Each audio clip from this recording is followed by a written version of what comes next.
Imagine it's one of those days where you have an anxious patient sitting on the dental chair, awaiting for his root canal treatment to start. For the seventh time, he asks you, Doctor, is it going to hurt? And for the seventh time, you tell him, No, my dear friend, because everything is going to be done under local anesthesia and it'll all be painless. Nevertheless, at the back, your assistant is loading the syringe, and at the very first sight of it, the patient freaks out. The whole wide world is scared of injections, especially the ones being poked in our mouth, right?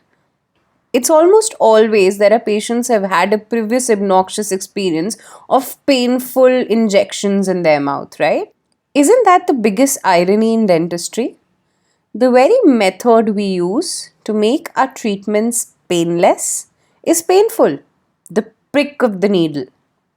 So, even though you might deliver the best of treatments in the world, which are completely painless throughout and afterwards, the patient never really forgets how painful that injection was.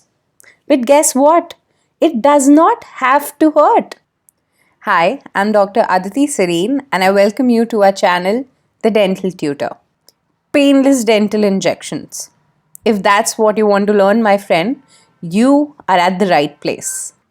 I genuinely believe that giving painless local anesthetic shots can be your number one practice builder. The very simple act of delivering painless injections, allowing your patients to be comfortable through it, can do wonders for your business. And the process starts right from the very beginning. Ask your patient about their previous dental experiences. It's a simple fact that easiest are the patients who are visiting the dentist for the very first time. Most of them, however, have had a previous obnoxious experience of painful injections. Those patients are the tricky ones, in fact. It's a proven fact that the more anxious a patient, the more difficult they are to anesthetize. So, talk to the patient, gauge their apprehensions, and try and curate the treatment accordingly. Then comes the right armamentarium. You'll need two basic things: topical anesthesia and local anesthesia with the syringe. Topical anesthesia could either be in the form of sprays or gels. The problem with using sprays is that it tends to spread, and while you're trying to localize the action, it could eventually spread even to the cheek and the tongue, all of which can be uncomfortable for the patient. Gel, on the other hand, is very easy to localize in its application. You can follow this by just covering the area around it with a gauze and keep the area dry for its best action. What's most important is to wait after its application for it to act properly and then only to proceed to the next step. So many of us have been using these regular syringes, for example, those by Dispovan. The two major problems with these syringes are, firstly, these are almost 21 to 24 gauge needles. These are really thick needles. It's common sense. The thicker the needle tip, the more painful the prick will be. Also, most of these syringes do not have a lure lock to them, right? So, there could be cases, for example, during palatal injections, wherein it could just loosen and come off and could even lead to maybe aspiration of a needle or its ingestion. So be careful. A better alternative is to use these metal syringes. The biggest advantage with these is that you could use needle as small as 27 to 30 gauge. Clearly see the difference in the thickness of the needles here. Plus, there are wonderful needles like Septoject from Septodent. Their tri-beveled design has been scientifically proven to be much more comfortable for the patients. Right, so now you've taken the history, you have the right topical anesthesia, and you have the right armamentarium. Now you start the actual process. Create a calming environment.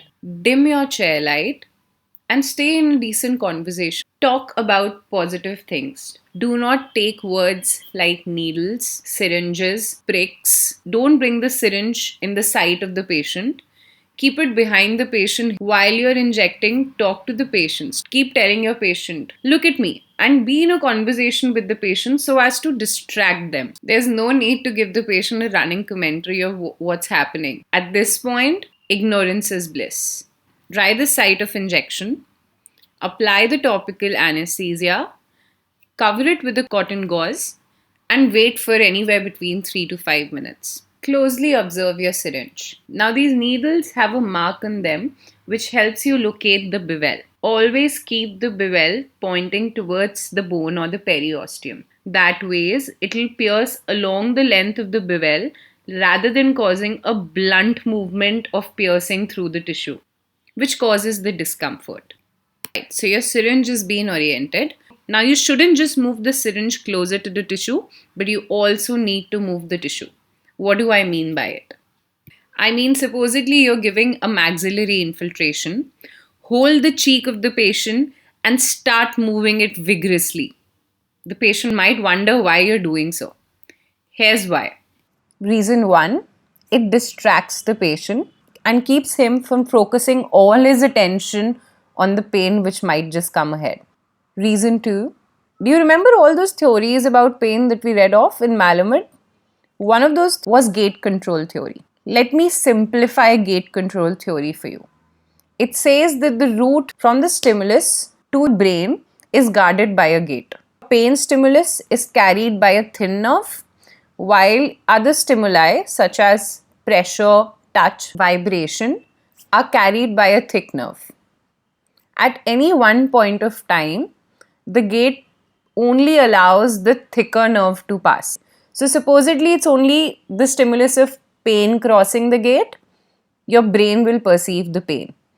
But if at a certain time, the stimulus of vibration and pain are both trying to cross the gate will allow the vibration to cross and reach your brain rather than pain. The very action of moving the cheek tricks the patient into perceiving the vibration rather than the pain of the prick.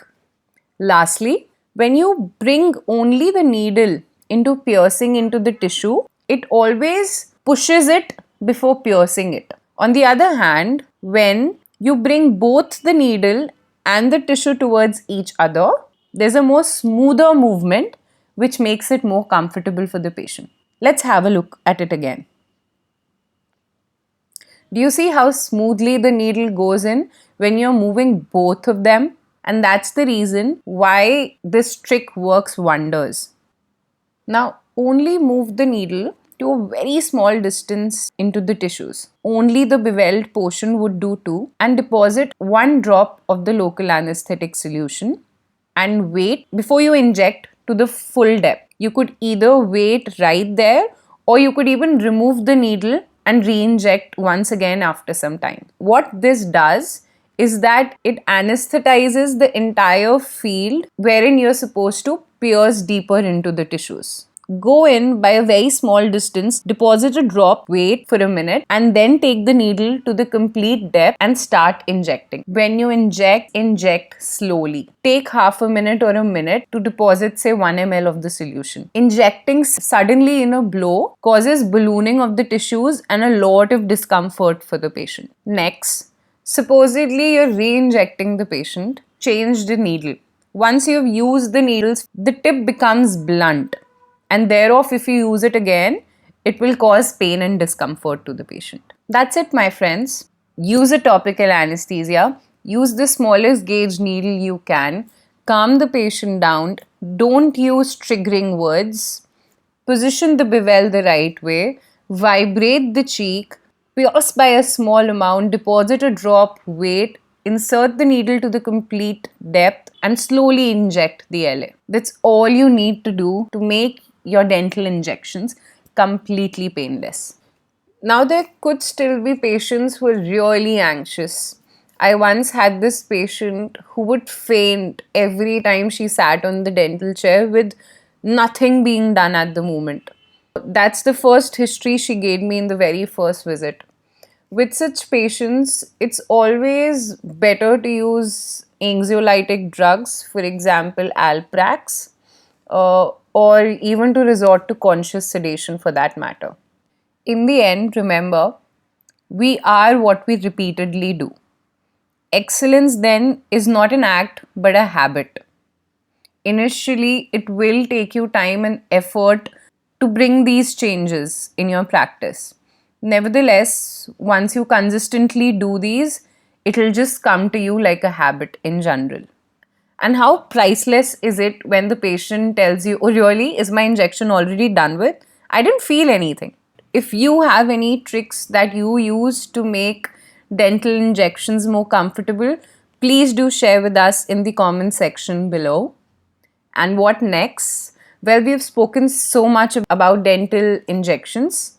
I thought it's best to talk about metal dental syringes next. Know everything you need to know: where to source them, how to use them, how much do they cost, and to break the very myth that you cannot aspirate using these syringes. Well, watch this space tomorrow to know it all. Don't forget to hit the subscribe button, and you can also follow us on Instagram. My handle is The Dental Tutor. Thank you so much. See you tomorrow. Bye bye.